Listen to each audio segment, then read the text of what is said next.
We meet here in the presence of death to pay homage to the spirit of life. We would make this hour love's hour, and these simple rites love's confessional, for it is love's tribute that we come to offer here today. Our voices are the voices of grief, but the language grief seeks is the language of love. And we who gather here come in love's name to express for those whose lives have been bereft a calm and abiding trust in love's immortality and consecrating power. Good morning. On behalf of Reuben, the Casey and Reynolds families, and the congregation here at Arlington Street, I greet you with a broken heart, welcome you to Arlington Street, and thank you for joining us in this memorial celebration of the life of our beloved Bill Casey. I want to say a very special thanks to Mayor Wu, Boston's beloved mayor, for honoring Bill by being here today. There are many, many people to thank for bringing us together so beautifully. In addition to those listed in the program, I am eternally grateful to our tech team, Art Nava, his husband Richard Brew, and my wife Kim Moorhead for their invaluable service today. I'd also like to thank my beloved colleague and friend, Craig Coogan, Executive Director of the Boston Gay Miss Chorus. So much gratitude and so much love to each of you. Thank you, Michael, for coming at short notice all the way from LA. We're so grateful. Bill was raucous, restless, hilarious, brilliant, kind.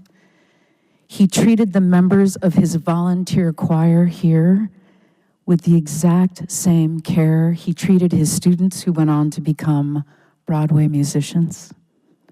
His talent was lavish.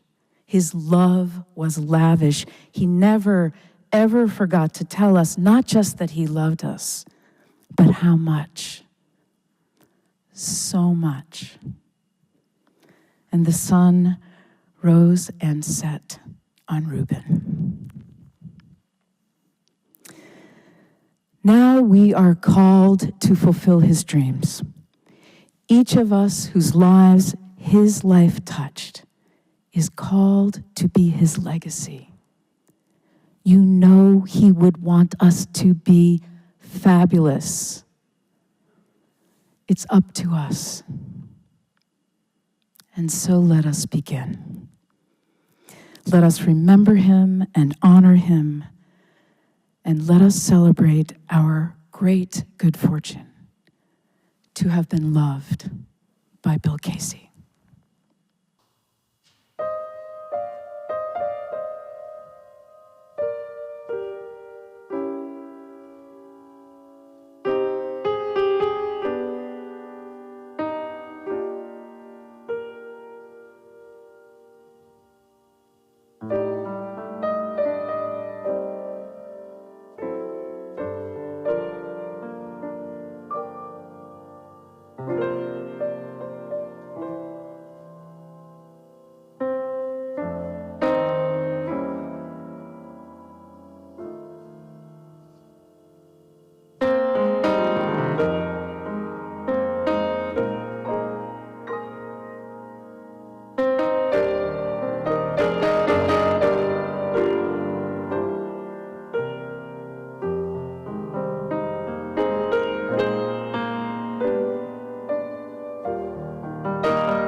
Very innocently, Craig asked me just a few minutes ago if there's anything I wanted or anything I needed. I couldn't answer immediately because all I could think of was I need my brother back.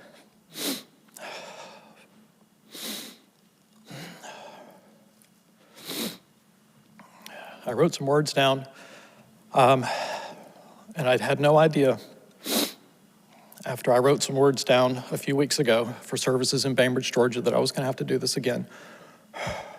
But it's right. It makes sense. I look out and I realize that y'all don't know me. I don't know most of you, but we're all family at the same time. And that's why we're here today. I'm Chris. I'm Bill's brother. These kinds of services are for families to come together, to share memories, share stories, support one another. And while we all have a very different relationship with Bill, I see that it's family for almost as long as I can remember. Bill has just talked about the chorus, talked about all of the people in the chorus, his family here in Boston that he's created. And so I thank you for allowing me to come in for just a minute. I guess in just a couple of minutes, in a few minutes, I'm just going to share a few things that maybe you didn't know about Bill. Growing up with him, obviously I had a different take on things. So my mother could not make the trip, so I'll be speaking on behalf of her as well, speaking on behalf of her as his mother, and Bill as my brother. Clearly, one thing we all have in common with Bill is music. It's interesting that music can have meaning in certain ways, but then you put it in a different context, and it means something completely different. I wasn't aware that we would hear the song from Wicked, For Good. And as I'm listening to it, all I could think of was, that sums it up. Bill changed us all for better, for good. So I'll never hear that song again and not think about this. But it's a good thing. It's going to be a good memory. Growing up, Bill started playing the piano at a very early age. And as any of you, I don't play, I'm not musical at all. As any of you who are, you know, in the beginning, it's note after note after never-ending note. It was excruciating. Actually, funnily enough, as I'm doing that, I'm reminded of a callback that Bill would get, astrophysicist. Good. I'm glad y'all get that.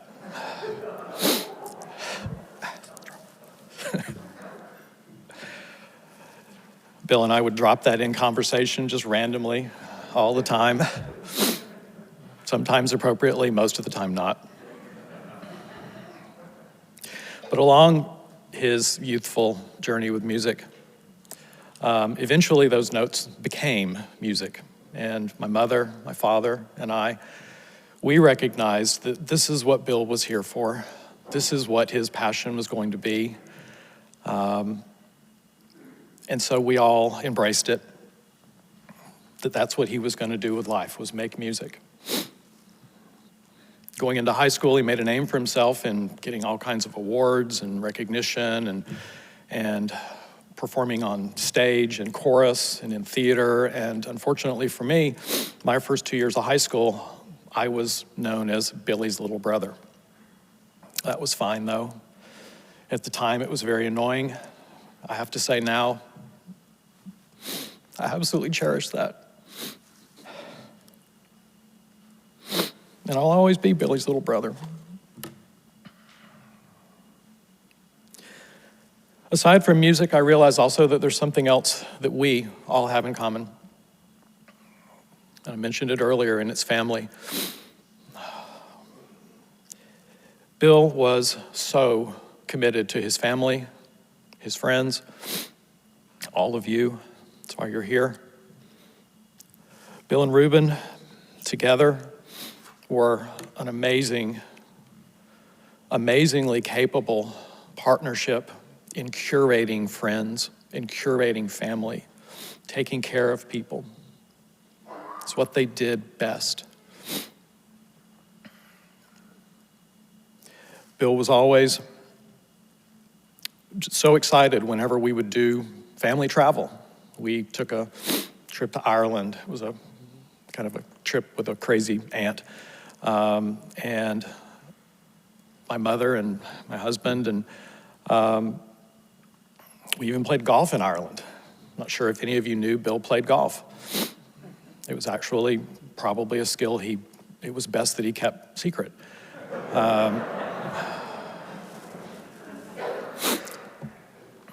Bill and Reuben had their regular trips to New York to go see shows with Jay and Michael. And although I never attended those trips, I kind of went there vicariously because Bill and I always used to talk about their itinerary before and after, tell me what shows they were going to see, what shows they saw, dinners they had. And of course, I could never go to any show without first consulting my brother, find out what should I see. I took a trip to London one time, and Bill sent me to see Equus, and it was fantastic. One time, with Harry Potter, by the way. One time I was in New York, and Bill sent me to see Warpaint, and it was not fabulous. It was quite bad. In fact, I told him after the fact, and I said, Bill, that was really not very good. And he said, it doesn't matter, it's Patti LuPone.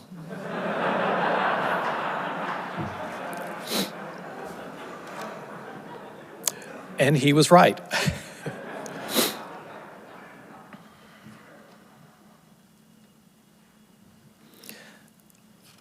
Bill loved, I did too. We loved those moments where we could just share things. We were obviously brothers, but we had a lot in common, but we also had a lot quite disparate, and that was fine. That's what everybody does. This is what family does. But we still had an amazing connection. And for all of Bill's outward, to use Kim's word, fabulous, sort of shock and awe, we all know just how much Bill loved us all.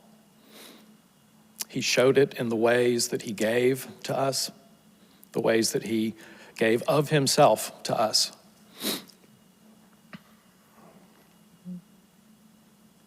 That's just who he was. And I can see, looking at all of you, that you understand it. You received it, and I know you all gave it back as well. Immediately following Bill's passing, someone shared with me some of the many comments that were being put on Facebook. Thank you, Lucy. Those comments were incredible. The outpouring of just love, sheer, amazing love for my brother, for how much he did for people, how he helped, how he literally taught, tutored, how much impact he made on people's lives. And that made it utterly clear that Bill touched people, and Bill made a difference. So I guess I'll just say, from my family to yours, thank you very much. Thank you for loving my brother. It really meant a lot to him. Thank you.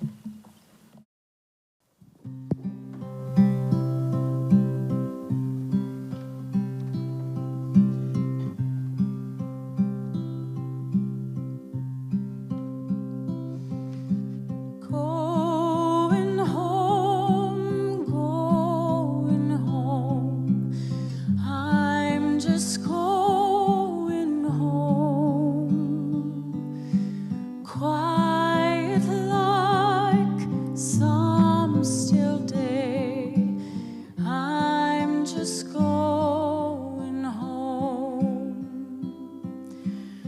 Going home, going home. I'm just going home. Shadows gone, break of day. Real life has begun. It's not far, just close by, through an open door. Work all done, care laid by, never fear no more. Mother's there expecting me, Father's waiting too.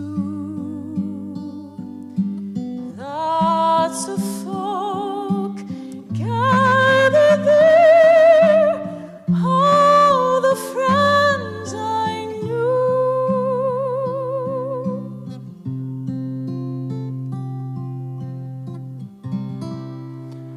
Remember me, though I have to say goodbye. Remember me. Don't let it make you cry, for even if I'm far away, I'll hold you in my heart. I sing a secret song to you each night we are apart. Remember me, though I have to travel far. Remember me, each time you hear a sad guitar. Know that I'm with you the only way that I can be, until you're in my arms again.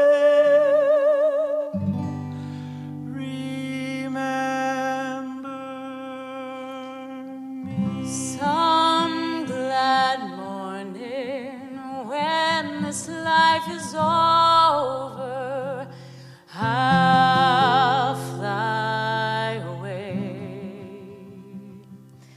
to a home on God's celestial shore. I'll fly away. I'll fly away, oh glory. I'll fly away in the morning when I die. Hallelujah, by and by. I'll fly away. Just a few more weary days and then I'll fly away to a land where joy shall never end. I'll fly away. I'll fly away, oh glory. I'll fly away in the morning When I die, hallelujah, by and by. I'll fly away. I'll fly away, oh glory. I'll fly away in the morning When I die, hallelujah, by and by. I'll fly away. I'll fly away. I'll fly away.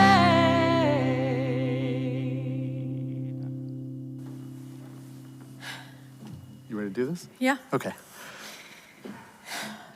We will start by adding our welcome from those of us from Boston to those who come from far away and who are far away, to all of us who've had the amazing opportunity to be musicians, singing and playing with Bill, and for all of us who became part of his chosen family. So welcome from all of us to all of you. This amazing human standing next to me is Laura DeVoe. And this equally amazing person standing next to me is Alfred O'Connell. Laura and I have known each other for a very, very, very long time. And we've done very well to hide it from you because we use moisturizer. That's true. And we often forget how long we've been together and lie about it. So, but that's beside the point. Al came into my life in, I think it was 1984, when he met my sister at marching band camp, and she grew a crush on him, brought him home, and I said, this isn't going to happen. It was her much, much younger sister, by the way, just to be clear. When Al joined the Boston Gay Men's Chorus, he invited my husband, Sean, and I to come see him perform in his first concert. He had a solo and felt that he needed some reinforcements in the audience. And as a result, we all became part of the BGMC family. And that's how Laura and I both met Bill, is as part of the BGMC family. But of course, you never just meet Bill Casey. Bill Casey ingrains himself into the fiber of your being as soon as you meet him. And as we were driving that long drive from Tallahassee to Bainbridge a few weeks ago, I was laughing because I kind of started to think of Bill as kind of like kudzu. For those of you who don't know what kudzu is, it's an invasive plant. I was talking to Luana the other day because I needed to make sure that she knew how to interpret the word kudzu. And so we were together online looking it up, and Wikipedia says a nickname for kudzu is the vine that ate the South. And so I've now come to think of Bill as sort of the vine that ate the South End. So, Yes. But as many people from Boston know, and many people not from Boston know, we have a sometimes unearned reputation of not being the most welcoming place in the world to people who join us from other places. But that wasn't a big deal for Bill Casey, because you don't need to welcome Bill Casey. Even if he's coming to your house, he will welcome you regardless of where you are and whether it's your space or his space. And it's that sort of welcome that really makes Bill stand out as one of the most amazing humans I've ever had the privilege to know. When I turned 50, or I was about to turn 50, and yes, I'm gonna be 55 this spring, so you can just throw all the compliments at me because I know I look fabulous. But when I was turning 50, I wanted to have a large party to celebrate. And I asked Bill and Ruben if they would be so kind to host, not just because their house was far larger than mine, but because I knew that I have this, many of you do, of family of friends that come from all different walks of life. People from your work, people from home, housewives in my life, mothers, and of course the Boston Gay Men's Chorus family. And they were kind enough to host. And when I look back at the photos from that event, I see people all with one another. It wasn't just chorus people being with chorus people and mothers being with mothers. There were people interacting, and it was beautiful because of the environment that they made. And when Bill passed away, and I posted about it on social media, my phone blew up with people saying, that was the man who hosted your party. And they all remembered that party and how welcome they felt. We were laughing about when Bill is hosting you at a party, wherever that is, about how giving he is, how he always wants to make sure that everyone has everything they need all the time. I remember sitting at a party at the house here in Boston, and Bill came and asked if anyone needed a drink, and someone sitting next to me said, yeah, I could really use a Maker's Mark. And Bill said, sure, no problem, and brought him a Maker's Mark. But what none of us knew at the time was they didn't have any Maker's Mark. He literally went outstairs, grabbed his coat, walked across the street, went to the liquor store, came back with Maker's Mark. But that's who Bill is, right? Just giving, Right. just giving. When it comes to performance, as Chris noted, Bill himself was more than what some people think was that, well, he was Ruben's husband. It's more than Ruben's husband. Bill Casey was a talented musician, performer, and coach. He would make those lucky enough to work with him not only sound better, they would become better. They were a comedian, you would be the most amazing comedian because of Bill. If you were a balladeer, you were like a top 40 70s icon, okay? Because he made you that. Bill had an eye and an ear for taking good performers and making them great performers. Even some not so good performers he could make great. And that it puts you in mind of the stories Bill would tell, particularly from his conservatory time, that these young men and women would get off the bus from every little town and village across the country. Many of them were big fish in a very small pond, and they thought they were going to Broadway. And Bill did his very best to make them be the best they could be, and he succeeded. And I remember Laura was talking about that first concert that she came to when I had a solo, and Ruben had graciously given me the solo, and it got to a rehearsal point where he pointed at me and said, Al, go to the other practice room and sit down with Bill. I was like, I'm a bit of a music snob, like, why am I sitting down with Ruben's husband? But in a minute, I knew. He started playing this obscure Benjamin Britten carol, right? He started playing, and I knew. And then he started coaching me, and I knew that he was it. The best, most supportive vocal coach, pianist, accompanist, collaborator anyone could hope for. I always then, after that time, tried to one-up him, right? Never worked, right? I would think of how to maybe have a new turn of phrase when I was doing a song with him and maybe surprise him in some way. It never worked because a fraction of a second into what I was doing to change the music, he was 3 steps ahead of me, and he gave me a suggestion that made it 30 million times better than I would have ever done. And it is so heartbreaking to not have that in my life anymore, but I'm going to take all of those lessons and remember them and use them and share them with anyone I can. Because as Kim said, the legacy of Bill Casey is what we bring forward that he gave to us. I spent 8 years on the Boston Gay Men's Chorus Board of Directors. Laura was the first straight person and first woman to chair the board of a gay men's chorus. Side note, when Al asked me if I wanted to be on the board, I looked at my bucket list and I said, become a gay icon's on there, so yes, okay, I'll do that. As a member of the board, I would always enjoy coming to rehearsals. And I would take my daughter with me. My daughter, Sophia. She loved rehearsals because Bill was there. Because Bill was there. She would walk in and she would see Bill, and there would be rehearsal going on, and him and her would be in the back of the church, and they'd be hugging, and then she would go sit next to Bill, and Bill would be whispering in her ear and pointing at things and getting her to laugh and poke at her and all these things, and she loved that about it. When several years ago, I think it was probably about 10 years ago now, they decided to do a Christmas concert for children, and Ruben and Bill asked Sophia if she would perform a piano piece at the beginning. And she did, but she was nervous, and we went to the house, and Bill coached her in what she needed to do. And she played for Bill, and the butterflies went away. Even though she was going to be performing in Jordan Hall, she performed for Bill, not for the audience, but for Bill.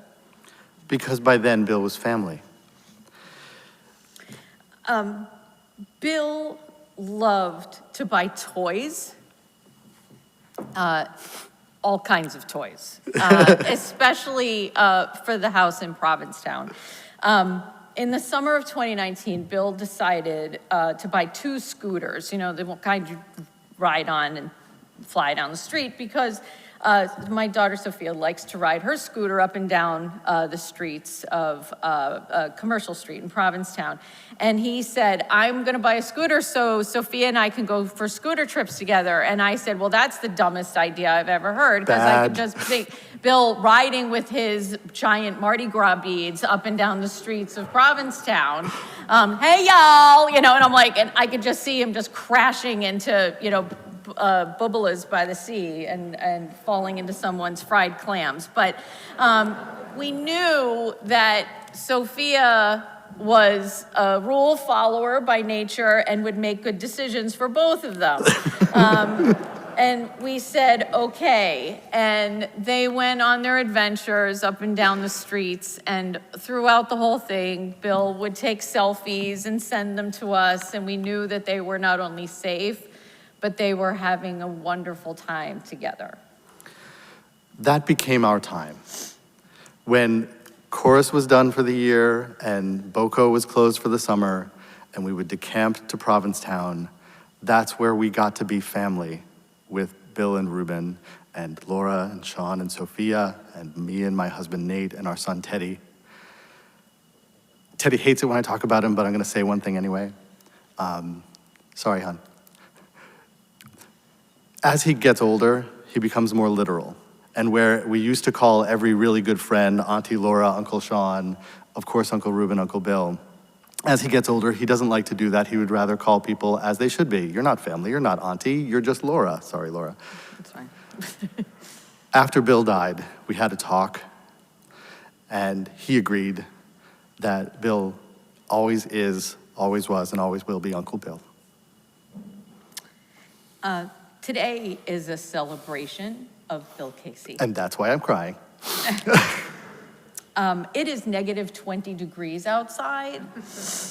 Only someone who is as incredibly special and invasive in our lives Kudzu. would get all these humans here and watching from home. Celebrations are different than parties. We all know Bill could throw a fabulous party. A celebration is a gathering filled with joy and a message then to take home with you. I want all of you to take with you today this. Every moment that you can, welcome someone into your life who needs to feel welcomed. Bring in strangers with authentic love and meaningful attachment. See what is special in others so they can become the best version of themselves. And please create a chosen family that is more complete than anything that the one you were born into is. Thank you.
Last night, Matt asked Chris and me to come over and see the church because he didn't want us to see the position that we would talk from and be thrown off our game, and I'm glad he did. When I came home and I told my wife, Jean, how beautiful I thought the place was, and I didn't think really any more about it. It is glorious. The Tiffany windows, outstanding. But I woke up at 3 o'clock this morning thinking of the church, and a short passage from the Gospel of John kept running through my mind at 3 a.m. In my Father's house, there are many rooms.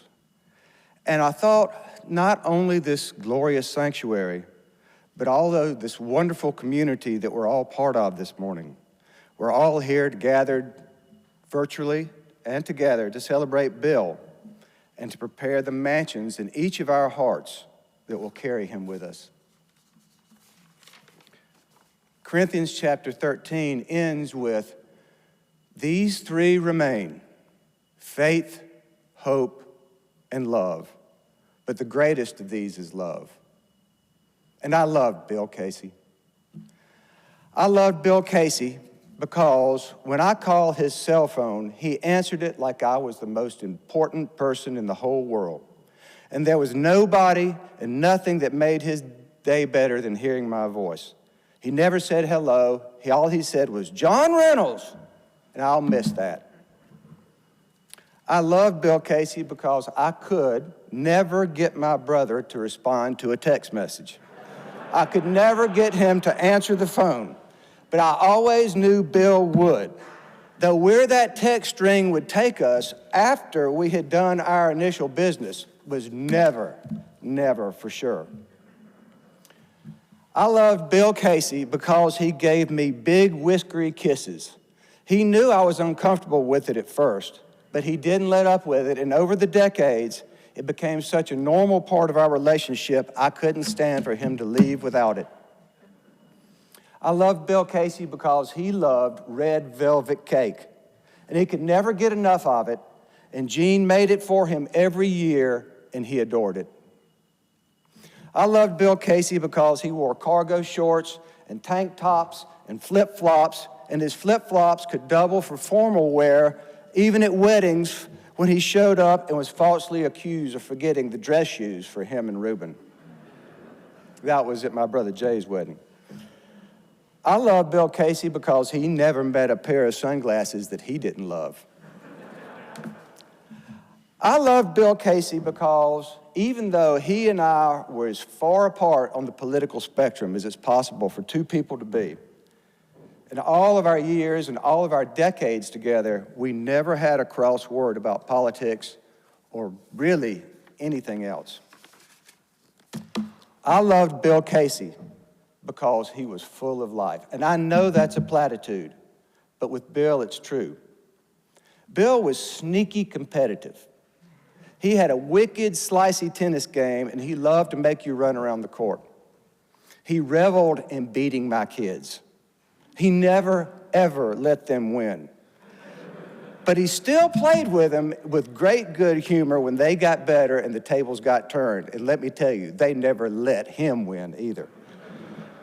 And how many times at Christmas or Thanksgiving when the adults, Matt and Jean and I, were sitting downstairs, and Michael, would Bill and Uncle Jay be piled up on the couches playing video games that we could barely comprehend, and Bill talking smack to the kids like he was born to it.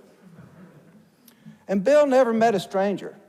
If I saw it once, I saw it 100 times, the handshake coming out and the, hi, I'm Bill. On a cruise ship, every single bartender and every staff member would know his name within 48 hours. During many of our hot and heated trivia sessions in the afternoons, the rest of the family would be sitting there dry and parched, and Bill would sit down and magically the right drink would appear on the table within seconds. He and I competed in croquet and badminton, shuffleboard and table tennis, and anything you can imagine on these trips. One time we were playing tennis on the top deck. It was one of these half-court kind of tennis courts with a net around it so the ball didn't fly off the top of the ship. And I'd like to say we were brutal and sweating, but we really weren't. But we looked over and there was a waiter standing there and he had a champagne bottle and 2 glasses. And he said, I saw Bill up here and I just knew he would want refreshments and the champagne would be it. That's the new sports drink. Bill burst with enthusiasm. He burst with enthusiasm for his music and his colleagues and his students and his purpose and his mission here with the chorus. You all know that side of Bill much better than I do, but I can give you one episode that kind of gave me some insight into his musical world. Of all the things, it was several years back when Carrie Underwood did a live TV show of The Sound of Music. And somehow, Bill and I spent the whole night watching it together. I was in Bainbridge, Georgia, and he was in Boston, and we texted back and forth, and things got just a little bit snarky because it is Bill. And he gave me a real education on what was good, but what could have been done really, really, really better if they had just asked him. Bill was gloriously, extravagantly flamboyant, and he threw himself wholeheartedly into whatever he did. I will never forget the time he and Matt and Jay came to Athens, Georgia to go to a University of Georgia football game. Bill could not have cared less about football, but he showed up in full Bulldog regalia, UGA jersey, I don't know where he got that, and black and red beads like he was the queen of Mardi Gras in Athens. We had a grand time that day, and he cheered like he was a lifelong fan, not only because he knew how much we all enjoyed the game, but because it was his nature to give all of himself to whatever and wherever he was and to whomever he was with. I loved Bill because I knew he loved, and I know he loved wholeheartedly and without reservation. He loved his brother Chris and his brothers-in-law Doug and Jay and Michael and me and his sister-in-law Jean. He loved his parents, Becky and Bill. He loved his nieces, Lucy and Ann, and he loved his nephews, Ben and Jack. And he loved my brother.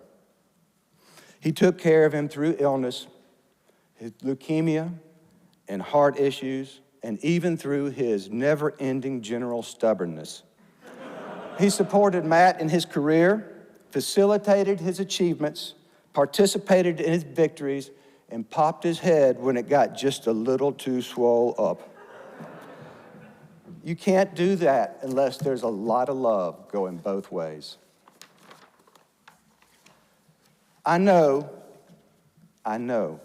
beyond faith and confidence, but with certainty, that his love for Matt was, and I personally believe is, so great that he would want Matt to grieve, to remember him tenderly, but as the pain fades, it doesn't disappear, but it turns from a constant and blinding, deafening, to a more mute sunset light, to build a new life, strong and vibrant, a life full of work with their chorus, a life full of laughter with their friends, a life full of new memories with their family, and a life full of even more wonderful worldwide adventures with their nieces and their nephews.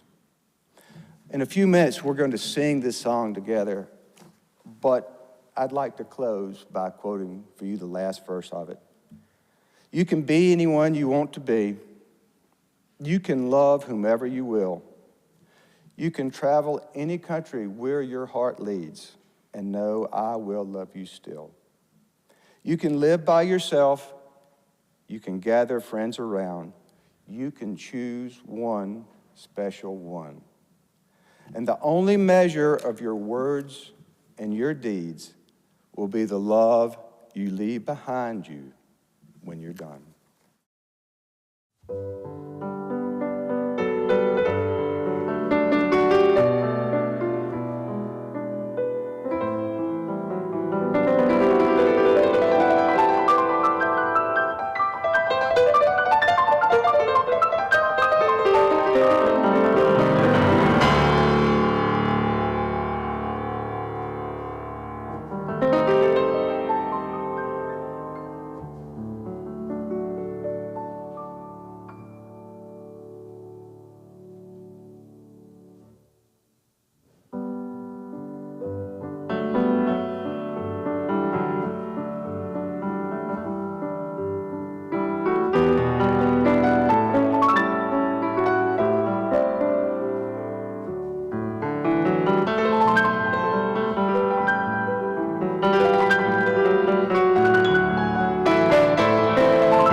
Spirit of life, be with us, granting us the peace that passes understanding and the assurance of those things that never die, which passes from person to person through the generations unto eternity.